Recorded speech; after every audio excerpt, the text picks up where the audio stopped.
You know how sometimes you get into a disagreement at work over something that seems really, really small, like just one step in a calculation? Well, every now and then, those tiny little arguments can pull you down a rabbit hole into a scientific mystery that's way deeper than you ever expected.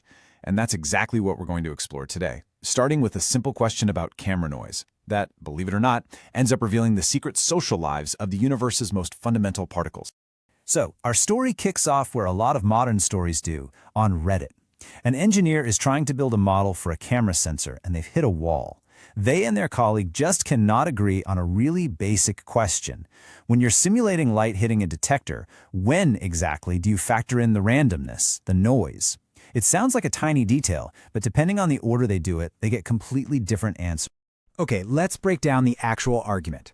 In method A, you take the photons coming in, you apply the random noise to that number, and then you see what the sensor's efficiency filters out. Method B completely flips it.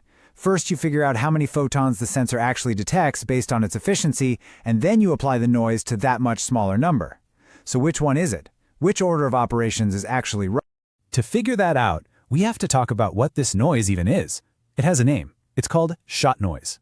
The best way to think about it is like rain hitting a roof. Even in a perfectly steady downpour, the drops don't land in some perfect predictable grid, right? They hit randomly. Shot noise is the exact same idea, but for particles like photons. It's the natural randomness you get when you're counting a bunch of independent events. And we have a great tool for this, a Poisson distribution, which works perfectly, but only under one single crucial assumption, that the photons are truly independent and uncorrelated. Just tuck that little detail away. It's going to be important later. So what's the answer for our engineer on Reddit? Well, the community and all the standard industry textbooks are pretty clear. You first have to figure out the average number of photons you actually detect, and then only then do you calculate the noise on that number. So yep, method B is the way to go. The noise you measure is basically the square root of the signal you actually managed to capture. Problem solved? So, case closed, right? Everybody can go home happy.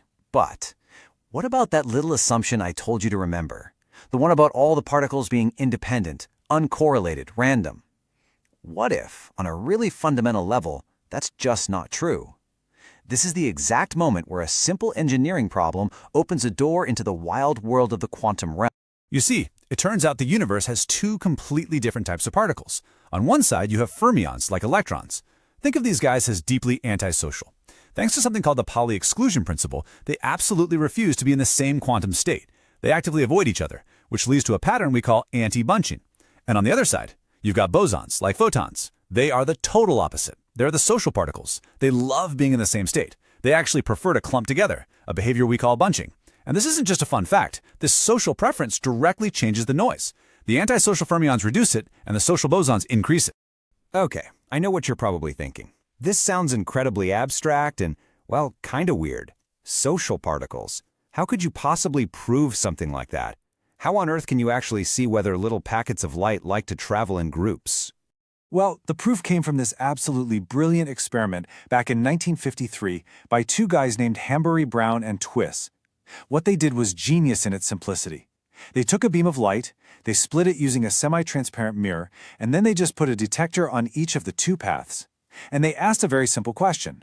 When one detector clicks, what is the other detector doing at that exact same instant? And the results were just astounding. When they did this with photons, our social bosons, they found that both detectors would fire at the exact same time way more often than random chance could explain. The photons were literally bunching up. But then, when a similar experiment was done with electrons, our antisocial fermions, the complete opposite happened. If one detector clicked, the other one was always silent. The electron always went one way or the other, but never both. And here's the kicker. The so-called noise, those correlations, wasn't random error at all. It was the signal. It was making the invisible rules of the universe visible. Which brings us all the way back to our original problem on Reddit. The engineer standard model, the one based on random Poisson statistics, works perfectly fine for the light they were measuring, because photons are bosons. But what if they were building a detector for a stream of individual electrons? That whole model would be fundamentally wrong. It would actually predict more noise than they'd ever see, because the antisocial nature of electrons actually smooths out their arrival. The correct noise model isn't some universal law. It depends entirely on the basic identity of the thing you're counting. So let's just recap what we've discovered here. We started with a simple workplace argument about one line in a computer model. That little thread led us to shot noise, and from there to this profound truth that the universe is built from two types of particles with totally opposite personalities. And the biggest takeaway of all is this: what we usually dismiss as noise is often not an error to be ignored. It's a rich signal, packed with information about how a system really works. For physicists, noise isn't a bug, it's a feature. It's a powerful tool for understanding reality. And that leaves us with one last, really fascinating question to chew on. We just saw how the random-seeming flickers in a light detector actually hold a deep truth about the very fabric of reality. So it really makes you wonder, what other important signals, in science, in technology, maybe even in our own lives, are we currently just dismissing as meaningless static? What other secrets are hiding in the noise all around us?